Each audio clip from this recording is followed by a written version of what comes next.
I remember exactly what I was wearing that day. A light blue blouse, the one I had ironed twice because I wanted to look put together, dark jeans, my hair was down, I even put on earrings, which I almost never do. I remember thinking, standing in front of the mirror that morning, okay, today is going to be fine. It was not fine. It was a Friday afternoon in October. My name is Ashley. I was 26 years old, working at a mid-sized marketing company in Columbus, Ohio. We had a team meeting, 12 people around a long conference table, fluorescent lights, bad coffee, the usual. My manager, Ryan, was going through project updates. I had been working on a client campaign for 3 weeks. 3 weeks of late nights, revised decks, back and forth emails. I was proud of it. Ryan asked me to walk everyone through my ideas. So I stood up, I pulled up my slides, I started talking. And about 2 minutes in, Ryan interrupted me. He said, and I remember every word, he said, "Ashley, this isn't really what the client asked for. Did you actually read the brief?" The room went quiet. Not the kind of quiet that's peaceful, the kind that's loud, the kind where you can hear the air conditioning and somebody shifting in their chair and nothing else. I said something, I don't even know what. I tried to explain that I had followed the brief, that I had cross-referenced it multiple times, and then my coworker, a guy named Derek, who I had always considered a friend, he kind of laughed. Not a big laugh, just a small one under his breath, but everyone heard it. And then a couple other people smiled, not at me, past me, like I was already not in the room. Ryan moved on to the next agenda item, just like that, like I hadn't been standing there at all. I sat back down and I opened my notebook and I stared at a blank page for the rest of that meeting. I did not write a single word. I don't think I breathed normally for about 10 minutes. My face was hot, my hands were cold, and the only thought in my head was get to your car. Just get to your car. I made it to the parking garage. I sat in the driver's seat and I cried in a way I hadn't cried since I was a kid. The ugly kind. The kind where you're not even sure what you're crying about anymore. Because it's not just the meeting, it's everything the meeting touched. That's the moment I want to tell you about. Not because it's dramatic, but because if you've ever had a moment like that, a moment where you felt completely small in front of other people, then you already know what comes next isn't really about them. It never was. Let me back up. I grew up in a small town outside of Dayton, middle child. My parents were good people. My dad worked in insurance, my mom was a school nurse.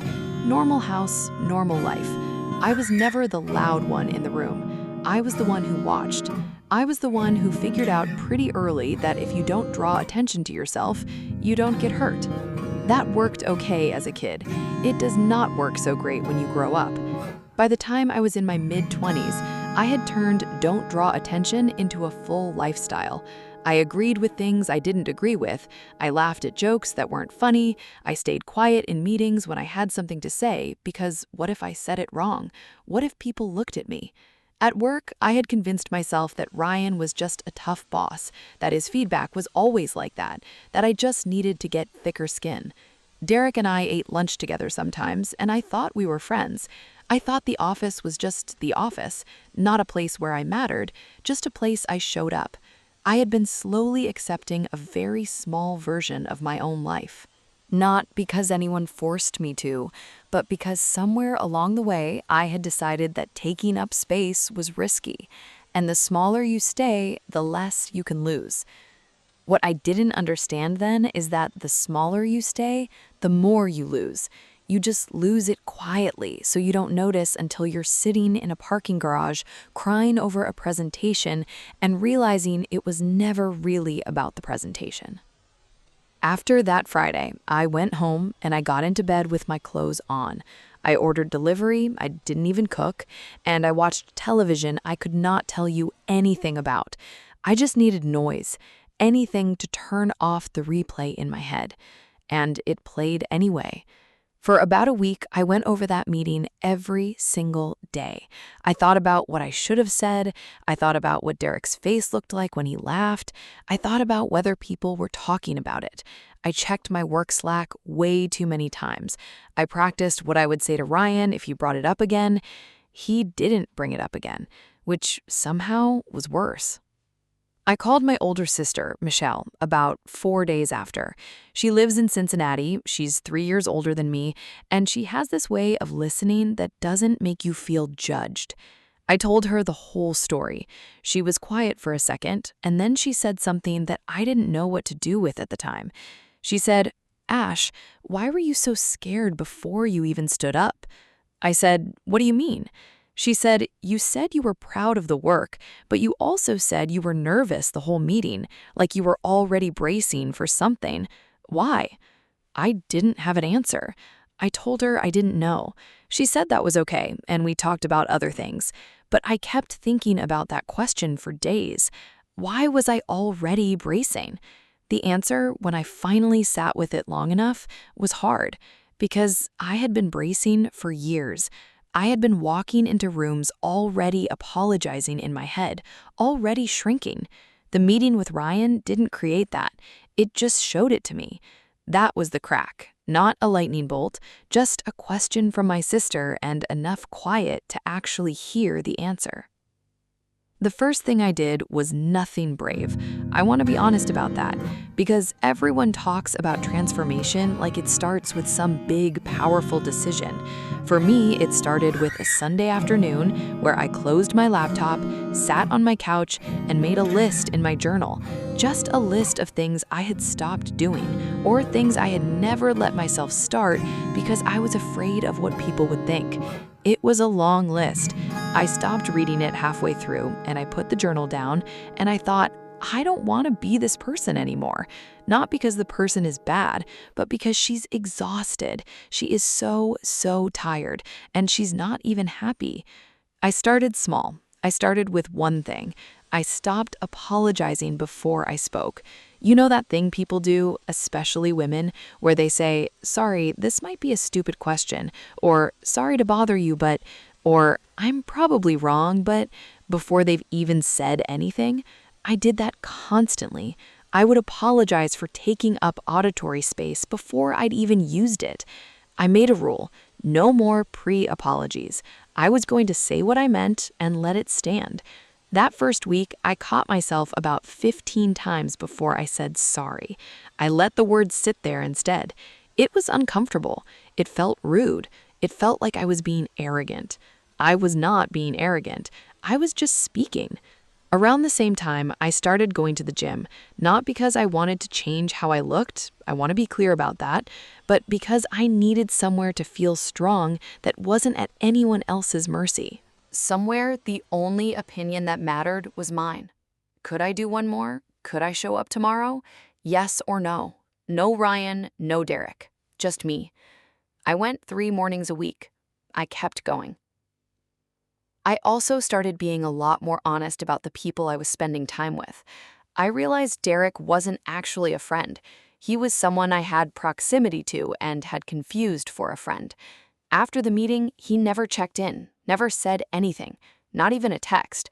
I thought about that, and I thought about how much energy I had spent over the years maintaining relationships that were really just habits. People I kept around because I was afraid of the gap their absence would leave. I started letting some of those gaps happen. It was lonelier at first, I won't pretend it wasn't, but lonely and small is much worse than lonely and honest.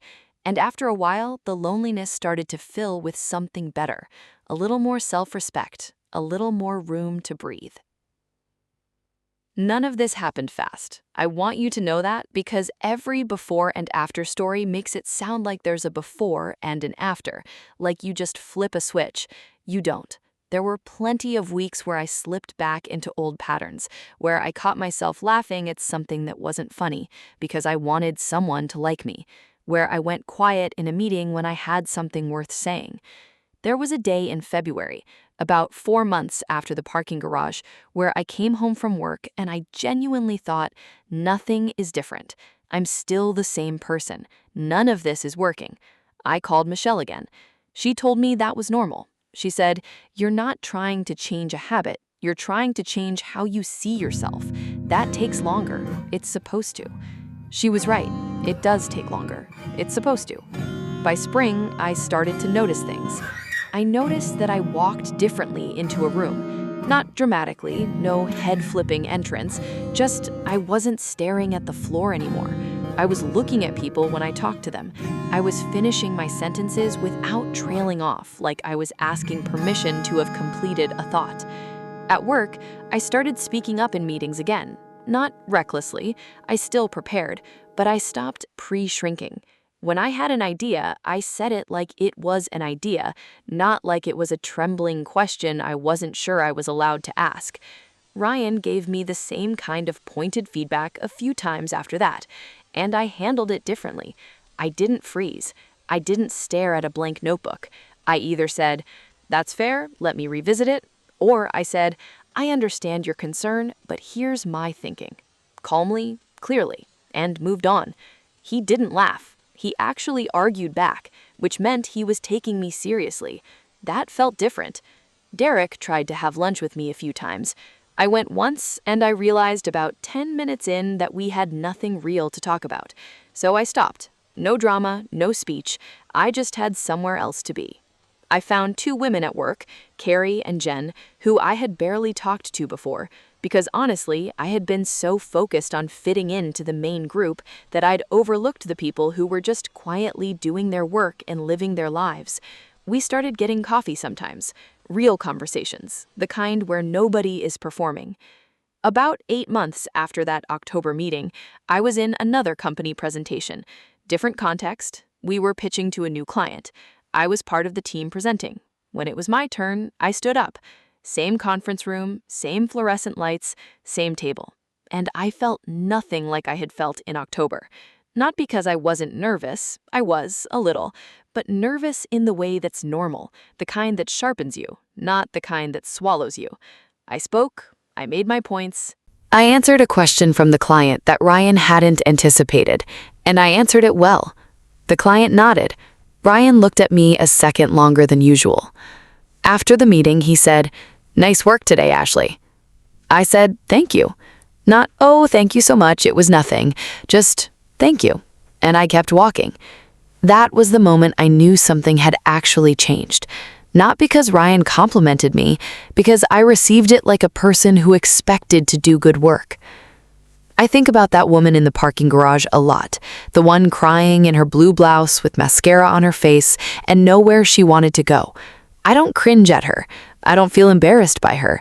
She was doing the best she could with what she understood about herself at the time. But I'm glad she cried. I'm glad it hurt enough that she couldn't ignore it anymore. If you are in that parking garage right now, figuratively or actually, I want you to know something. The humiliation isn't the story. It's just the moment the story starts. The people who laughed or who looked away or who moved on to the next agenda item like you weren't standing there, they're not the point. They never were. They were just a mirror. A painful one, but a mirror. The point is what you do with what you saw in it. You don't have to be brave right away. You don't have to have a plan. You don't have to do anything impressive on day one. You just have to make one small decision, that the version of yourself who's been bracing for everyone else's judgment, she's not the only version available to you. There's another one. She's quieter.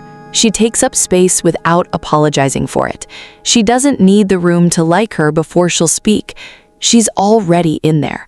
You probably already know that. You're probably just scared to let her out because what if she gets hurt too? Here's what I've learned. She will. Life doesn't stop being hard.